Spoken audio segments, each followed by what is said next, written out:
সুজয় আর দীপশিতা একই কোচিং সেন্টারে পড়াশোনা করত। তারা বেশ ভালো বন্ধুবান্ধবী ছিল।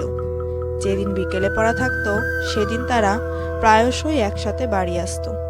শীতকাল হওয়ার ফলে তাড়াতাড়ি বিকেল গড়িয়ে সন্ধে হয়ে যায়। সন্ধেবেলায় পড়া শেষ হলেও বাড়ি ফিরতে ফিরতে তাদের রাতই হয়ে যেত। শীতকাল, তাই তারা সাইকেল না নিয়ে এসে হেঁটেই যাতায়াত করত কোচিং সেন্টারে। বাড়ি ফেরার সময় তারা মাঝে মাঝেই মোমো, ফুচকা, পকোড়া, চপ এসব কিনে খেত। এমনই একদিন তারা কোচিং শেষ করে বাড়ি ফিরছিল। হঠাৎ দীপশিতা লক্ষ্য করলো দূরে অন্ধকারে রাস্তার এক কোণায় এক লোক আইসক্রিম বিক্রি করছে। এই শীতেও এরকম আইসক্রিমের গাড়ি দাঁড়িয়ে থাকতে দেখে দীপশিতা একটু অবাকই হয়, কিন্তু সে আইসক্রিম খেতে খুব ভালোবাসত, তাই শীতের মধ্যেও আইসক্রিম খাওয়ার সিদ্ধান্ত নেয়। দীপশিতা সুজয়কে বলে, ওই দেখ, দূরে একটি লোক আইসক্রিম বিক্রি করছে, চল কিনি।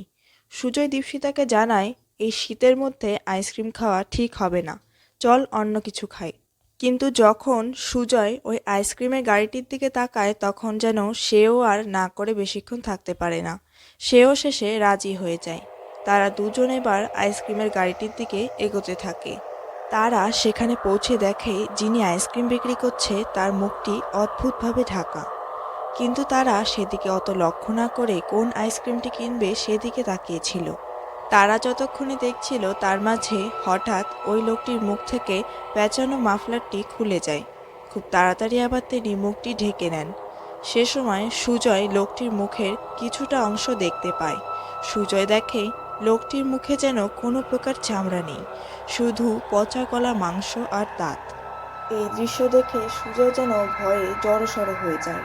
দীপশিতা তাকে ডেকে বলে, কি হলো তোর, বল কোন আইসক্রিমটা নিবি। সুজয় কাঁপা কাঁপা কণ্ঠে বলে, চকলেট আইসক্রিম বলে দে। দীপশিতা বুঝতে পারে কিছু তো একটা হয়েছে সুজয়ের। সুজয় বলে, তাড়াতাড়ি কিনে চল, এখন অনেক রাত হয়ে যাচ্ছে, বাড়ি ফিরতে হবে। দীপশিতা বলে, আরে দাঁড়া, দেবে তো আগে। আইসক্রিম বিক্রেতা বলে, তোমার বন্ধুর বড্ড তাড়া মনে হচ্ছে। এরপর তারা আইসক্রিম নিয়ে টাকা মিটিয়ে বাড়ির দিকে হাঁটতে থাকে। এই রাস্তা দিয়ে তারা যাতায়াত করে, সেই রাস্তায় বেশ কিছু দোকান আছে, তাই রাস্তাটির নাম মিনি মার্কেট রাখা হয়েছে। কিন্তু কোনো এক সরকারি বন্ধের কারণে সমস্ত দোকান তারা বন্ধ দেখতে পায় আজকে। শীতের রাত, সারা রাস্তা যেন জনশূন্য, শুধু দূরে তাকালে ঘন কুয়াশা দেখা যাচ্ছে। দীপশিতা সুজয়কে জিজ্ঞেস করে, আচ্ছা তোর কি হয়েছে বলতো। উত্তরে সুজয় বলে, কেন, তুই দেখিসনি আইসক্রিম বিক্রেতাটির চেহারা?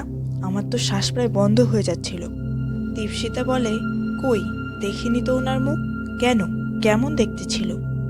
সুজয় যেই না বলতে যাবে অমনি পেছন থেকে কারোর গলার শব্দ শুনতে পায় তারা। পেছনে ঘুরতে তারা দেখে এটা সেই আইসক্রিম বিক্রেতাটি।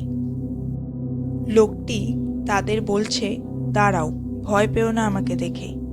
এই কথাটি বলা মাত্রই লোকটি এক নিমিষে একদম তাদের কাছে চলে আসে। এরপর লোকটি তার মুখ থেকে ধীরে ধীরে মাফলারটি খুলতে থাকে। তার চেহারাটি দেখে দীপশিতা ও সুজয়ের যেন পায়ের তলা থেকে মাটি সরে যায়। তাদের দুজনের হাত থেকেই আইসক্রিমটি পড়ে যায় এবং তারা নিজেদের হাতের দিকে তাকাতেই আরও অবাক হয়ে যায়।